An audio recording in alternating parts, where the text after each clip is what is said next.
बाबा साहब भीमराव अंबेडकर ने 26 नवंबर 1948 को संविधान सभा की बैठक में कहा था कि आज तो हम राजनीतिक भागीदारी, राजनीतिक बराबरी ले रहे हैं, लेकिन जब तक हम आर्थिक बराबरी और जब तक हम सामाजिक बराबरी साथ में नहीं लेते हैं तो यह राजनीतिक बराबरी जो है बहुत समय तक चलने वाली नहीं है।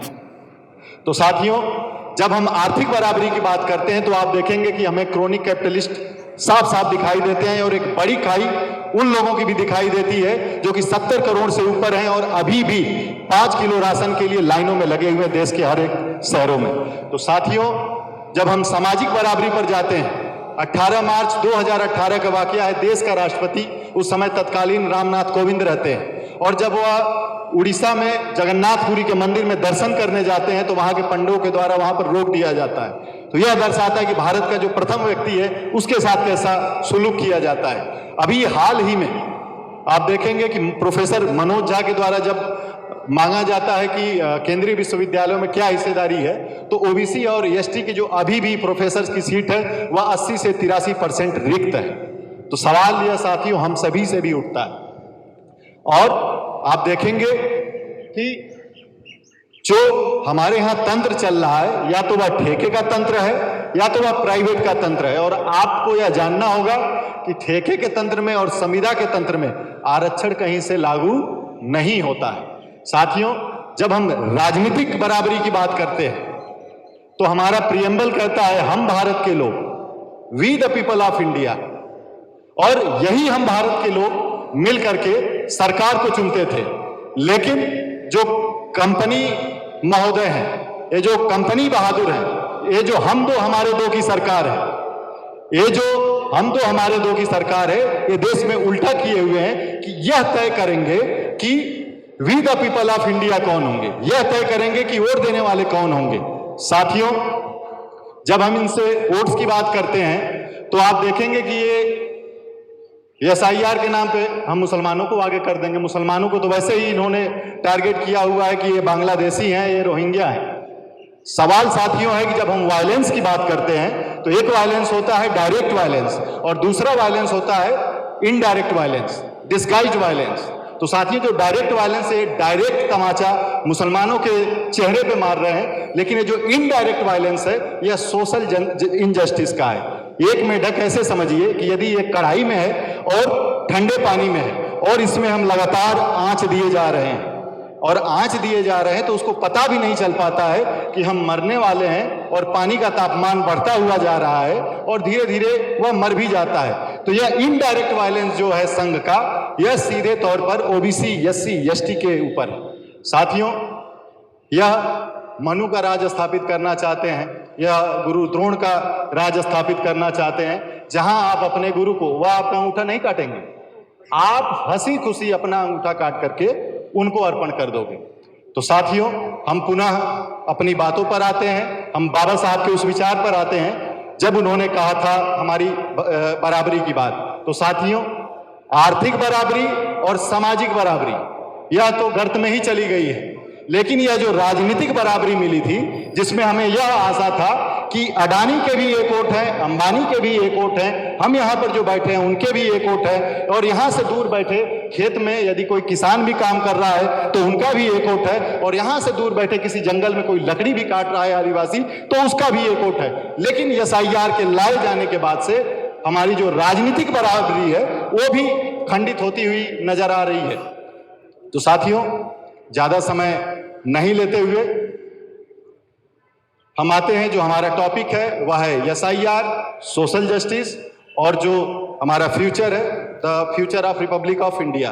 तो साथियों, इस पर बात करने के लिए हमारे साथ उपस्थित वक्तागण हैं जिनका मैं परिचय कराने जा रहा हूं। हमारे बीच में माननीय राज्यसभा सांसद श्री दिग्विजय सिंह जी हैं, जो कि मध्य प्रदेश के पूर्व मुख्यमंत्री रहे हैं। एक और परिचय है साथियों, मैं ओबीसी वर्ग से आता हूं और मैं सभी चेहरों को देख रहा हूं, बहुत से चेहरे जो कि ओबीसी वर्ग से आते हैं, और यह आरक्षण हमें 2006 में उस समय तत्कालीन शिक्षा मंत्री श्री अर्जुन सिंह जी के द्वारा दिया गया था। तो उसी लीगेसी को, उसी लाइन को यदि कोई जीवंत किए हुए है तो हमारे माननीय दिग्विजय सिंह जी किए हुए। हम चाहेंगे जोरदार तालियों से इनका स्वागत करें। और साथ ही साथ संदीप जी से हम चाहेंगे कि सर का माल्यार्पण करें, सर को गांधी की सूत दे करके सर का स्वागत करें।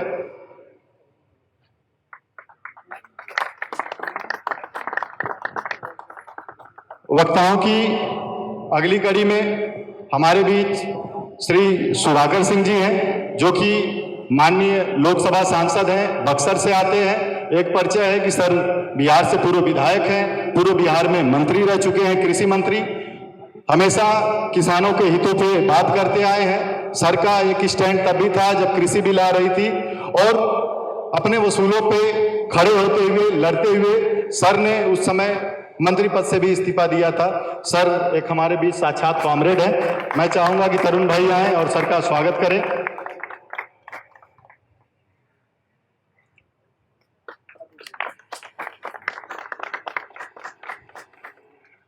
साथियों, हमारे साथ एक वाक्य के साथ सर का मैं परिचय कराना चाहूंगा कि जब वियतनाम का युद्ध चल रहा था तो नोम चॉम्स्की ने एक लेटर लिखा था। वह लेटर था द रिस्पॉन्सिबिलिटी ऑफ इंटेलेक्चुअल।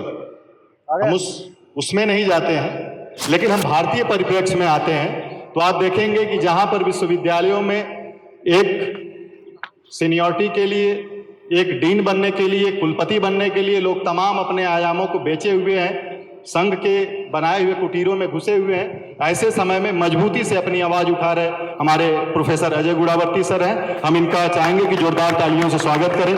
स्वागत करने में मैं सचिन को चाहूंगा, सचिन जी आए और सर का स्वागत करें।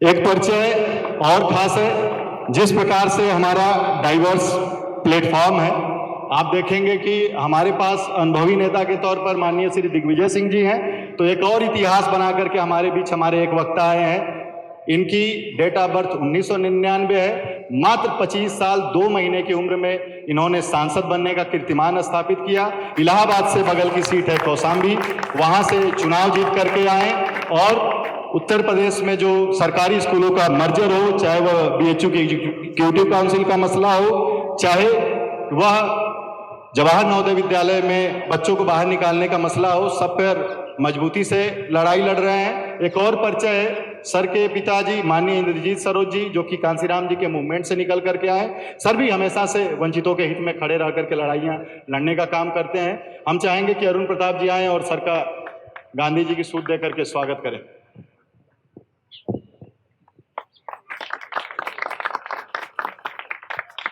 एक और परिचय, हमारे सभी कार्यक्रमों में हम सभी का मजबूती से साथ देने वाले राजीव गांधी स्टडी सर्कल के कोऑर्डिनेटर, हम सभी के गार्जियन प्रोफेसर के काली चिट्टी बाबू सर भी हमारे बीच में हैं। हम चाहेंगे कि प्रदीप ढाका जी आए और काली चिट्टी बाबू सर का स्वागत गांधी जी की सूत दे करके करें।